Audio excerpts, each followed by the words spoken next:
Hi, my name is Sarah, and a few weeks back, I discovered I had two sisters I knew nothing about. All my life, I thought I had a single twin sister. We were adopted by our parents when we were only babies. Recently, I found out that, in fact, we were actually quadruplets, and we had two other siblings out there. My sister Laura was always kind of a mess. She tried to find the easiest way to get anything she wanted, even if it wasn't nice or even legal. When we were growing up, she used to steal candies and small toys from shops. I didn't tattle on her because I didn't want her to get in trouble, but now I wish I had.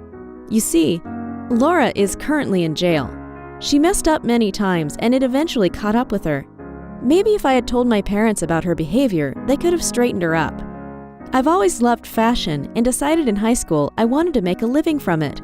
I began working as a designer after graduating from college, and soon after set up a small business to sell my outfits.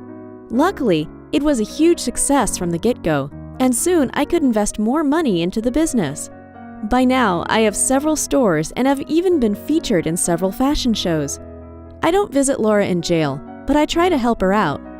I pay for her lawyer and will try to get her a good job when she gets out if she promises to straighten her life up. I'm disappointed with her, but she's still my sister. Up until a few weeks ago, I thought she was the only sibling I had. The day that completely changed my life, I was rushing to a meeting and might have sped a bit. When I saw a police car signaling for me to pull over, I realized I was going to get a ticket. I knew I was doing something wrong, so I didn't argue when the two officers approached me and asked for my papers. They informed me that I was indeed speeding. I apologized and turned to face them and was stunned by how similar one of the policemen was to me. It was like looking into a mirror. She also noted we looked so much alike, and her coworker commented on the similarity as well. Much to our surprise, we also shared the same birthday. I was so confused, but since I knew that I had been adopted alongside my sister, it wasn't impossible that maybe I had another lost sibling out there. I was fascinated by this chance encounter and struck up a conversation. The officer, who introduced herself as Hannah, decided not to give me a ticket. Instead, we decided to meet up for lunch the following day. Clearly, both of us were curious about our similarities. We even had similar names, just like Laura and I had. We met up the following day, and we were even more stunned by how many other things we had in common. I told her I had been adopted and had a twin sister who was a screw-up. She was in jail. Hannah said she wasn't adopted, or at least not that she knew of, but also had a twin sister. She was a screw-up as well, but hadn't gotten in trouble with the law. Instead, she was homeless. Her name was Anna. Hannah had tried to help her sister many times in the past, but Anna was a troubled young woman. Hannah began having doubts about her true identity. It made no sense for her that we looked like two drops of water and weren't related at all. Maybe her parents were mine as well, or maybe the four of us had been adopted by two different families. Whatever the cause, we both wanted to know the truth. So we decided to visit her parents and ask them about it. When they saw me, they thought I was Anna, but were shocked by how good I looked. I explained that I wasn't their daughter, and we explained how we had met. Reluctantly, they finally admitted to Hannah that she was adopted. Apparently, our biological mother had given birth to all four of us, but wasn't able to raise us. She was really young and came from a low-income background, so she had decided to give us up for adoption. Unfortunately, we were separated and two different families took us in.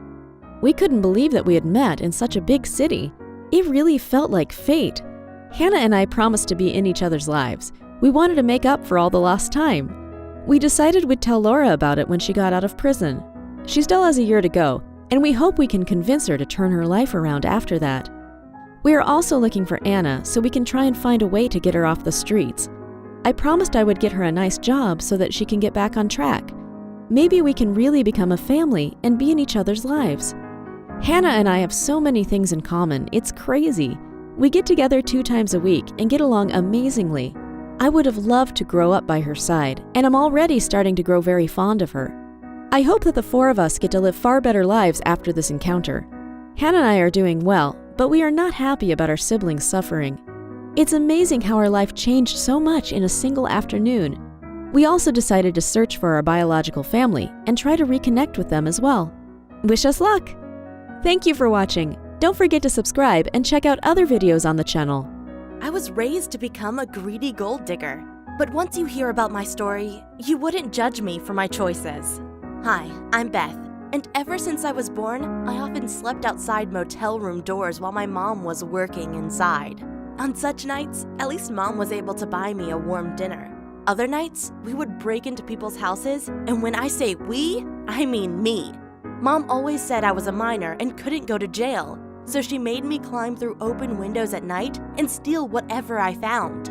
One time I accidentally woke up this scared little girl. She was about to start screaming, but I'm a good liar and told her I was the tooth fairy. I said, "If you tell anyone that you saw me, then I'll make all your teeth fall out."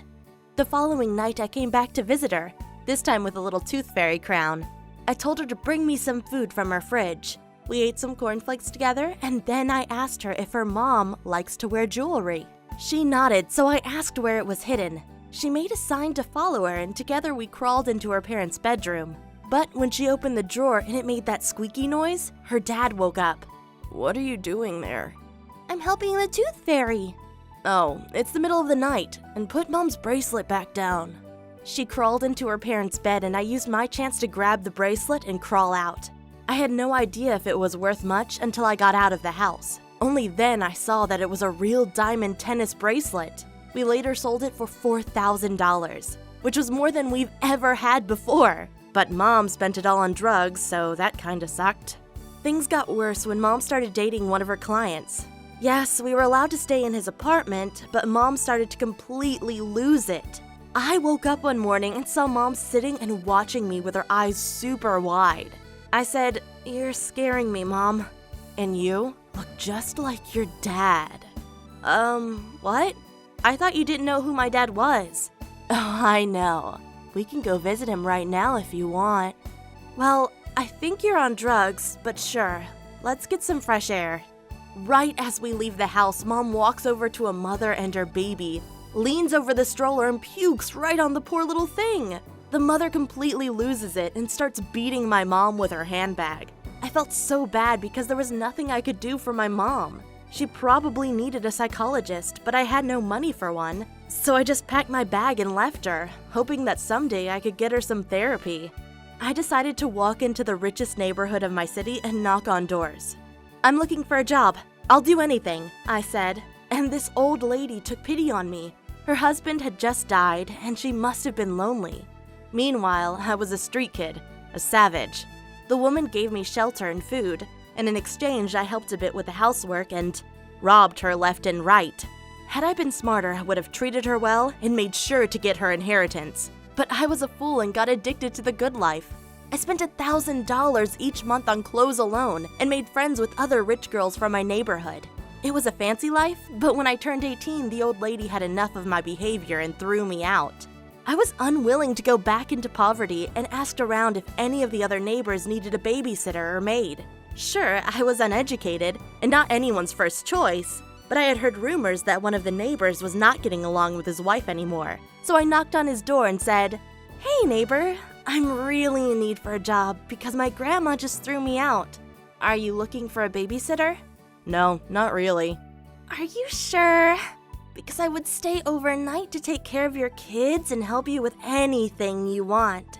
I also heard gossip that you and your wife have relationship problems and that she moved into a hotel. So let's just see how things turn out." He looked dazzled but let me in. His kids were already asleep, so we sat down to drink some wine and talk. I made up lies to make him pity me, like saying I had been in and out of foster care my whole life.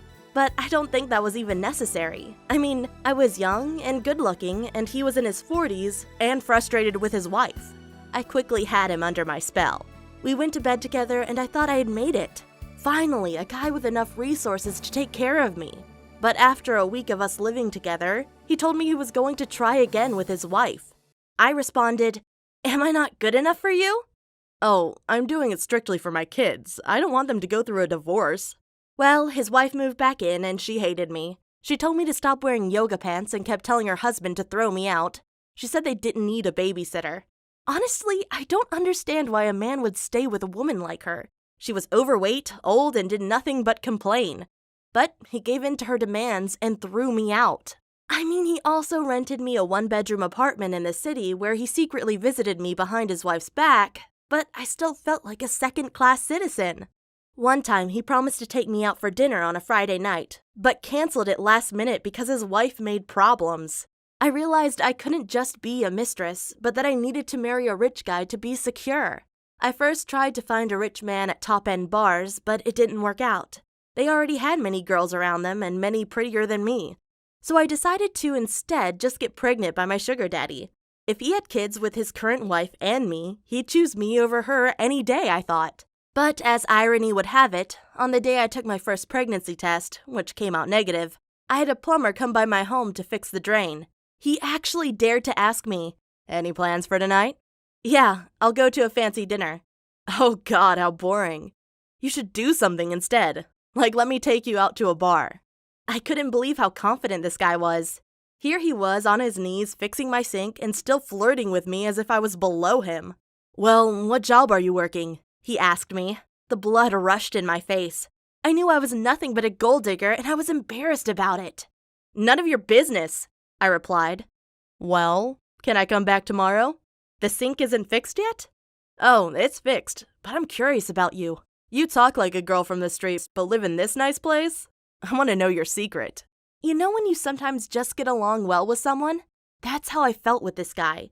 His name was Tom, and he came over to my apartment the next day, where we kept talking about the crappy families we grew up in. He told me his dad was in a biker gang, and one day, he and another guy from his gang were ordered to assassinate a biker from a rivaling gang, but the target turned out to be an old friend of his dad. So, his dad took his weapon and knocked his gang brother out instead of the target. Afterward, he had to flee states with his son because his old biker gang swore to cut out his tattoo. I could quickly tell that Tom and I had lots of things in common. Not just our drug-addicted parents, but we both grew up poor, and that shapes you in a certain way. When he took me to his apartment, I saw cockroaches crawling across the floor, and he only had a mattress. Sure, I had grown up in similar bad conditions and didn't want to go back to it, but next to Tom, I felt like I could be myself. Money didn't seem so important anymore. When I told him that I had a sugar daddy, he even called me smart for making such easy money. He didn't judge me, and I soon realized that love was more important to me than financial security. So I dropped my sugar daddy and started dating Tom. I was sure everything would be perfect. What I didn't know was that feeling of being in love can blind you. Sure, Tom was a fun and charismatic guy, but also very irresponsible and unambitious. We couldn't afford healthy food and had to eat lots of pasta and bread, which made me feel tired and sleepy. I just recently found out that I'm gluten intolerant. And worse was that Tom was always exhausted after work. He came home groggy and there was no passion or energy. So I broke up with him. Luckily, my old sugar daddy wanted me back. So at age 20, everything is back to what it was before.